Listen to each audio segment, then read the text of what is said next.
एक क्वेश्चन दिख रहा होगा, ये जिपमर का है कि जैसे कोई एफ ए टी, एफ क्या है फोर्स है, ए क्या है एक्सेलरेशन, टी क्या है time, are fundamental physical quantity, मतलब बोल रहा है कि ये फंडामेंटल फिजिकल क्वांटिटी है।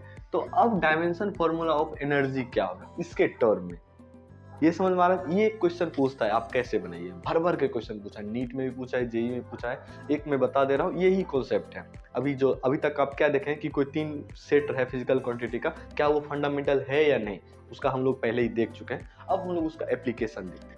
आप क्या करिए, सबसे पहले एनर्जी बराबर मैं ये लिखता हूँ, इस पे यहाँ लिखता हूँ एफ पे पावर क्या होता होगा, ए होता होगा, ए पे पावर बी होता होगा और टी पे पावर सी होता होगा। मान लेते हैं यही तो होता होगा। जैसे एनर्जी बराबर क्या होता है, M L square T to the power -2, कुछ पावर में ही ना होता है।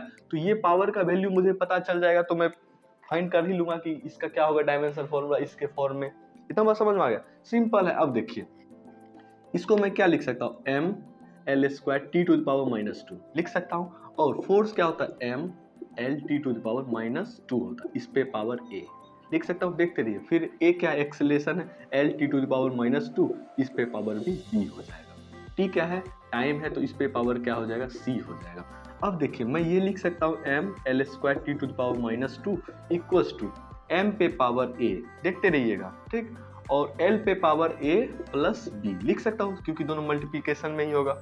हाँ मैथमेटिक्स है और कुछ नहीं है। और टी पे पावर क्या लिख सकता हूँ, -2a, उसके बाद -2b और प्लस सी, यही लिख सकता हूँ, है ना। अब सिंपल है, इस पे जो पावर है वो इक्वेट कर दीजिए, मतलब a का वैल्यू क्या आ गया 1, ये आपका इक्वेशन 1। अब देखिए फिर मैं क्या लिख सकता हूँ, 2 equals to a plus B लिख सकता हूँ, यहाँ से इक्वेशन 2 से लिख सकता हूँ। फिर देखिए a का वैल्यू 1 है तो b का वैल्यू भी क्या हो जाएगा, 1 ही हो जाएगा।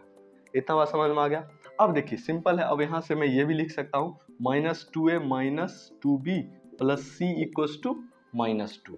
तो a का वैल्यू b का वैल्यू सबका 1 ही है, तो क्या हो जाएगा -2 प्लस सी इक्वल्स टू -2। ये कैंसिल हो जाएगा, c का वैल्यू क्या आ जाएगा 2।